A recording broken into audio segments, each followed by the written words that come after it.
ചോദിക്കാനുള്ളൊരു ചോദ്യം. ബിസ്മില്ലാ. ഖുർആൻ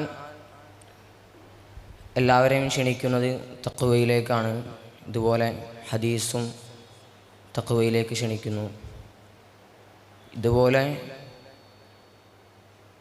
തഖ്വക്ക് യോജിച്ചിട്ടല്ലേ കാര്യങ്ങൾ മനസ്സിലാക്കേണ്ടത് എന്നാണ് ഞാൻ ചോദിച്ചിരുന്നത്.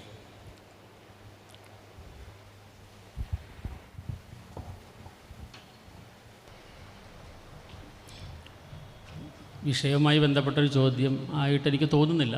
തഖ്വയിലേക്കല്ലേ ക്ഷണിക്കേണ്ടതെന്നാണ് ഞാൻ ആകെ അവസാനം പറഞ്ഞു നിർത്തിയതും അതാണ്. തഖ്വ എന്ന് പറഞ്ഞാൽ നമ്മളുടെ വിശ്വാസത്തെ അടിസ്ഥാനപരമായി സംരക്ഷിക്കുന്ന, അതിൽ പോറൽ വരാതെ സംരക്ഷിക്കുക എന്നുള്ളതാണ്. ലോകാവസാനത്തെ സംബന്ധിച്ച് അള്ളാഹുവിൻ്റെ റസൂൽ സല്ലല്ലാഹു അലൈഹി വസല്ലമ തങ്ങൾ പറഞ്ഞ വാക്കുകളെ തെറ്റായി വ്യാഖ്യാനിച്ചിട്ട് അതിനെ കച്ചവടമാക്കി ജീവിക്കുന്ന അനേകം മഹ്ദികളും ഈസാ മസീഹുകളും ഉള്ള ലോകത്താണ് പറയുന്നത്.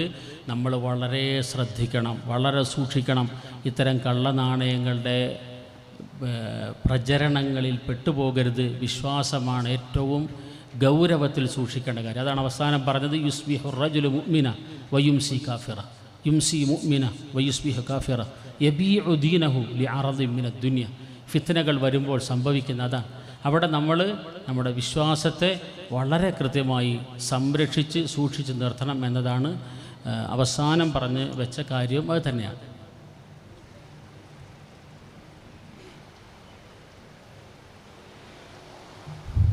ആർക്കെങ്കിലും ചോദിക്കാനുണ്ടെങ്കിൽ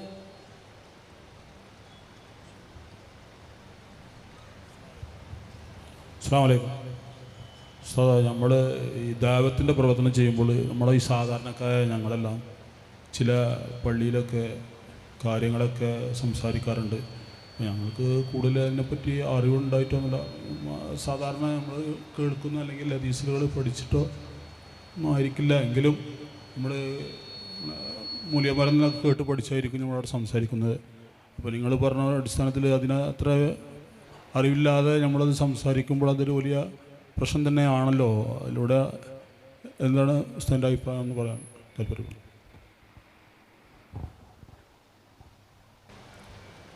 നബിസ്വല്ലല്ലാഹു തങ്ങൾ ദീനിൻ്റെ കാര്യങ്ങളെ സംബന്ധിച്ച് പറഞ്ഞിടത്ത് വളരെ കൃത്യമായി തന്നെ പറയുന്നുണ്ട്, അൽ ഹലാലു ബയ്യിൻ വൽ ഹറാമു ബയ്യിൻ ബൈനഹുമാ ഉമൂമുൻ മുസ്തബിഹാത്ത് ലാ യഅലമുഹുന്ന കസീറുൻ മിനന്നാസ്.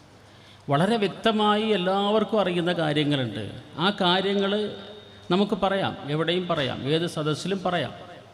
എന്നാൽ വ്യക്തതയില്ലാത്ത കുറേ കാര്യങ്ങളുണ്ട്. അതിനാണ് അല്ലാഹു തആല ഇജ്തിഹാദിൻ്റെ യോഗ്യതയുള്ള ഉലമാക്കളെ എല്ലാ കാലഘട്ടത്തിലും ഈ സമൂഹത്തിൻ്റെ അനുഗ്രഹമായി തന്നിട്ടുള്ളത്. അതിൻ്റെ വിധികൾ മനസ്സിലാക്കാനുള്ള പാകത ആ പണ്ഡിതന്മാർക്ക് അല്ലാഹു നൽകിയിരിക്കുന്നു എല്ലാ കാലഘട്ടത്തിലും. അങ്ങനെയുള്ളവർ അതിൻ്റെ വിധികൾ പറയും. പക്ഷേ സാധാരണയിൽ ഈ ദീനിൻ്റെ നമ്മളൊക്കെ പഠിപ്പിക്കുന്ന മദ്രസകളിലൊക്കെ പഠിപ്പിക്കുന്നുണ്ട്, ദീനിയായ വിഷയങ്ങളെ രണ്ടായി തന്നെ അടിസ്ഥാനപരമായി തിരിക്കാറുണ്ട്. ഒന്ന് വറൂരിയായ കാര്യം, എല്ലാവർക്കും അറിയുന്ന കാര്യങ്ങളെന്നാണ് പറയുക. വറൂരിയായ കാര്യങ്ങൾ, സാധാരണക്കാർക്കറിയുന്ന കാര്യങ്ങൾ. അത്തരം കാര്യങ്ങളിലേക്ക് ദഅവത്ത് ചെയ്യുന്നതിന് വലിയ പണ്ഡിതനാകേണ്ട കാര്യമില്ല. എന്നാൽ നമുക്ക് കൃത്യമായി അറിയാത്ത കാര്യം അത് നമ്മൾ ഒഴിവാക്കുകയും ചെയ്യുക. അതാണ് നമ്മൾ ആ വിഷയത്തിൽ പാലിക്കാനുള്ളത്.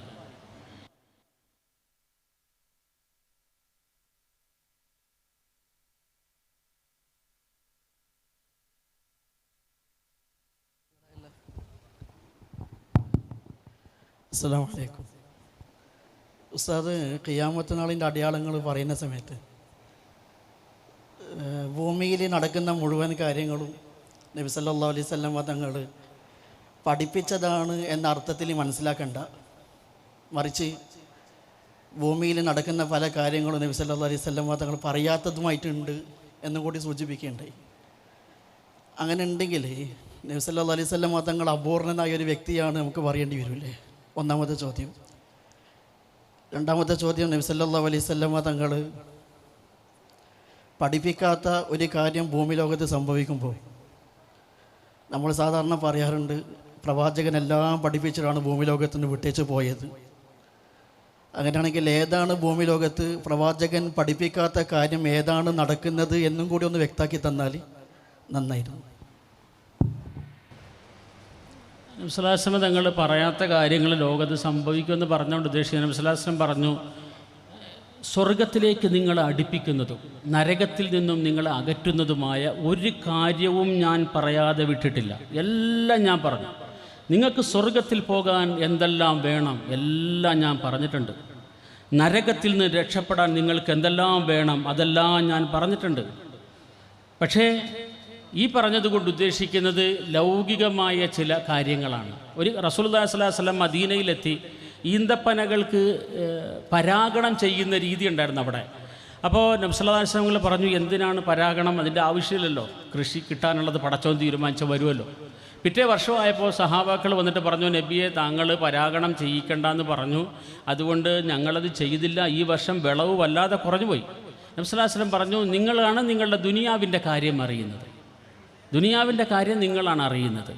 അപ്പോൾ മതപരമായി നമ്മൾ അറിയേണ്ടുന്ന ഒരു കാര്യം അതാണല്ലോ ഇമാം മാലിക് റഹിമഹുല്ല പറഞ്ഞത്, ദീനിൻ്റെ കാര്യം റസൂൽ പറയാതെ വിട്ടു എന്ന് പറഞ്ഞാൽ അർത്ഥം നമ്മൾ ലഖദ് ഖാന ശരീഅത്തിനെ റസൂൽ ചതിച്ചു, അള്ളാഹിൻ്റെ വാക്കുകളെ ലോകത്തിന് എത്തിച്ചു കൊടുക്കാതെ പോയി എന്ന് പറയുന്നതിൻ്റെ സ്ഥാനത്താണ്. അപ്പോൾ ദീനിൻ്റെ ഒരു കാര്യം അള്ളാഹിൻ്റെ റസൂൽ പറയാതെ പോയിട്ടില്ല, സ്വർഗത്തിലേക്ക് നമുക്ക് എത്തേണ്ടുന്ന ഒരു കാര്യവും പറയാതെ പോയിട്ടില്ല, നരകത്തിൽ നിന്ന് രക്ഷപ്പെടാനുള്ള ഒരു കാര്യവും പറയാതെ പോയിട്ടില്ല. എന്നാൽ നാട്ടിൽ നടക്കുന്ന ഏതെങ്കിലുമൊക്കെ സംഭവങ്ങൾ, ആ ചില കാര്യങ്ങൾ ചിലപ്പോൾ റസൂൽ പരാമർശിക്കാതെ പോയിട്ടുണ്ടാകും. ഇത് പറഞ്ഞതിൻ്റെ ഉദ്ദേശം എന്താണെന്ന് വെച്ചാൽ, അതിൻ്റെ ഉദ്ദേശം കൂടെ പറയുമ്പോഴാണ് അതിൻ്റെ ഒരു പൂർണ്ണത എത്തുക. ഏതെങ്കിലും ഒരു സംഭവം നടക്കുമ്പോൾ, ഇപ്പോൾ സിറിയയിലൊരു സംഭവം നടന്നു, ഈ സംഭവം റസൂൽ എവിടെയെങ്കിലും പറഞ്ഞിട്ടുണ്ടാവുമല്ലോ എന്നും പറഞ്ഞിട്ട് പരതേണ്ട ആവശ്യമില്ല എന്നായി പറഞ്ഞത്, അത്രയും അത് മനസ്സിലാക്കിയാൽ മതി. അപ്പോൾ അല്ലെങ്കിൽ അമേരിക്കയിൽ കാട്ടുതീ വന്നു, നബി സല്ലല്ലാഹു അലൈഹി വസല്ലം തങ്ങൾ പറഞ്ഞിട്ടുണ്ടാവുമല്ലോ, കാട്ടുതീയല്ലേ, റസൂൽ പറയാതിരിക്കല്ലോ. ഇനി കാട്ടുതീയും തെരഞ്ഞ് ഇരിക്കേണ്ട കാര്യം ഇല്ല എന്നാണ് പറഞ്ഞുകൊണ്ട് ഉദ്ദേശിച്ചത്.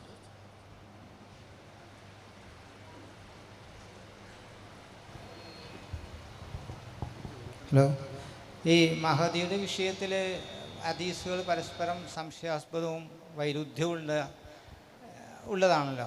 അപ്പോൾ ഈ മഹദിയുടെ വന്നു എന്നൊരാൾ പറയുന്നതും അയാൾ ഫോളോ ചെയ്യുന്നതും അത് ഇർത്തിദാലുമായി എങ്ങനെയാണ് ബന്ധപ്പെടുക? ഏത് തലത്തിലാണ് ഇർത്തിദാലിലേക്ക് എത്തപ്പെടുക? മഹദിയുമായി ബന്ധപ്പെട്ട കാര്യം ഞാൻ സൂചിപ്പിച്ചല്ലോ. ഹദീസിൽ പണ്ഡിതന്മാരിൽ കുറഞ്ഞ ചില ആൾക്കാർക്ക് മഹദി ഇല്ല എന്നുള്ള അഭിപ്രായം ഉണ്ട്. വളരെ സമകാലികരായ മുഹമ്മദ് അബ്ദുവിനെ പോലത്തെ ചില ആൾക്കാർക്കും അഭിപ്രായമുണ്ട്. മുഹമ്മദ് അബ്ദു ആണെന്ന് എൻ്റെ ഓർമ്മ. എന്നാൽ പലരും ഷൗക്കാനിയെ പോലെ വേറെ പലരും, ഇബ്നു ഹജർ അടക്കം എൻ്റെ ഓർമ്മയിൽ മഹദിയെ സ്ഥാപിച്ചിട്ടുള്ള ആൾക്കാരാണ്.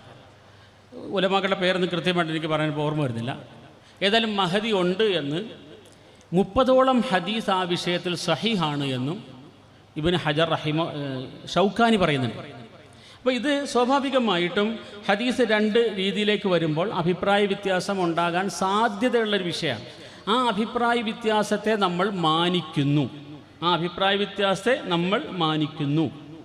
ഇനി മഹദി ഇല്ല എന്ന് പറയുന്നവരെ സംബന്ധിച്ചിടത്തോളം വേറൊന്നും ആലോചിക്കാനില്ല. അവിടെ കാദിയാനി വന്നാലും ഷക്കീൽ ഇബ്നു ഹനീഫ് വന്നാലും യവൻ വന്നാലും മഹദി എന്ന് പറഞ്ഞൊരു സാധനം ഇല്ല, അവരതിനെ സമ്പൂർണ്ണമായി നിരാകരിച്ചു കഴിഞ്ഞു. പക്ഷെ ഉണ്ടെന്ന് വിചാരിക്കുന്ന ആൾക്കാരെ വഴികെടുത്താൻ ഒരുപാട് പേർക്ക് കഴിഞ്ഞുകൊണ്ടേ ഇരിക്കുന്നുണ്ട്. അതിൻ്റെ വലിയ ലക്ഷണമാണ് ഖാദിയാനികളൊക്കെ. മഹദിയാണെന്ന് പറഞ്ഞു വന്നു, ഈസായാണെന്ന് പറഞ്ഞ് അലൈഹിസ്സലാമാണെന്ന് വന്നു, ഇങ്ങനെ പല വാദങ്ങളുമായിട്ട് വന്നു, എങ്ങനെയെങ്കിലുമൊക്കെ ജീവിച്ചു പോകുന്ന ആൾക്കാരുണ്ട്. അങ്ങനെയുള്ള ആൾക്കാരോടാണ് പറയുന്നത്, മഹദി കൃത്യമായി റസൂൽ അടയാളം പറഞ്ഞിട്ടുള്ള ആളാണ് എന്ന് മാത്രമല്ല, മഹദി പെട്ടെന്ന് വന്നിട്ട് ഞാൻ മഹദിയാണെന്ന് പ്രഖ്യാപിക്കുന്ന ഒരാളല്ല. യുസ്ലിഹുല്ലാഹു ഫീ ലൈല, ഒറ്റ രാത്രി കൊണ്ട് റസൂല് അള്ളാഹു അയാളെ പാകപ്പെടുത്തിയെടുക്കുന്നതാണെന്ന് പറഞ്ഞു. എന്താണ് ആ പാകപ്പെടുത്തൽ? ദീനിയായ പാകപ്പെടുത്തലാണോ ഇൽമിയായ പാകപ്പെടുത്തലാണോ എന്നൊക്കെ പണ്ഡിതന്മാർ വിശദീകരിക്കുന്നുണ്ട്. ഇൽമിയായ പാകപ്പെടുത്തലാകാൻ വഴിയില്ല, ദീനിയായ പാകപ്പെടുത്തലാണ്. കാരണം ലോകത്ത് അള്ളാഹുവിൻ്റെ സുന്നത്തനുസരിച്ച് അറിവ് പഠിക്കാതെ ലോകത്താർക്ക് കിട്ടിയിട്ടില്ല. അത് പണിയെടുത്ത് അധ്വാനിച്ച് കഷ്ടപ്പെട്ടിട്ടേ അറിവ് കിട്ടിയിട്ടുള്ളൂ. പക്ഷേ ദീനിയായ ഒരു ബോധം, ഒരു തിരിച്ചറിവ്, അല്ലെങ്കിൽ പെട്ടെന്ന് ദീനിയായൊരു മനം മാറ്റം സെക്കൻഡ് കൊണ്ട് സംഭവിച്ചതിന് അനേകം സംഭവങ്ങളുണ്ട്.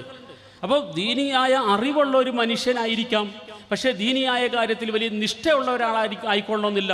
പെട്ടെന്ന് തന്നെ ദീനിയായ നിഷ്ഠ മനുഷ്യനുണ്ടാകാറുണ്ട്, പെട്ടെന്ന് ഇത് പോകാറുണ്ട്. ഇതൊക്കെ നമ്മൾ കാണുന്ന കാര്യമല്ലേ. അപ്പോൾ ആ നിലയിൽ അല്ലാഹു തആല ഒരൊറ്റ രാത്രി കൊണ്ട് പാകപ്പെടുത്തിയെടുക്കുന്ന, സ്വയം അങ്ങനെ ഒരു അവകാശവാദവുമായി വരാത്ത ഒരു വ്യക്തിയായിരിക്കും നിങ്ങൾ മഹദിയെ വിശ്വസിക്കുന്ന, അങ്ങനെ ഉണ്ട് എന്ന് നിങ്ങൾ വിചാരിക്കുന്നുണ്ടെങ്കിൽ അദ്ദേഹം ഒരു അവ്യക്തതയിൽ നിൽക്കുന്ന ഒരാളല്ല, വ്യക്തമായി ബോധ്യപ്പെടുന്ന രീതിയിലായിരിക്കും അദ്ദേഹത്തിൻ്റെ ആഗമനം എന്നതാണ് അതുകൊണ്ട് ഉദ്ദേശിച്ചത്.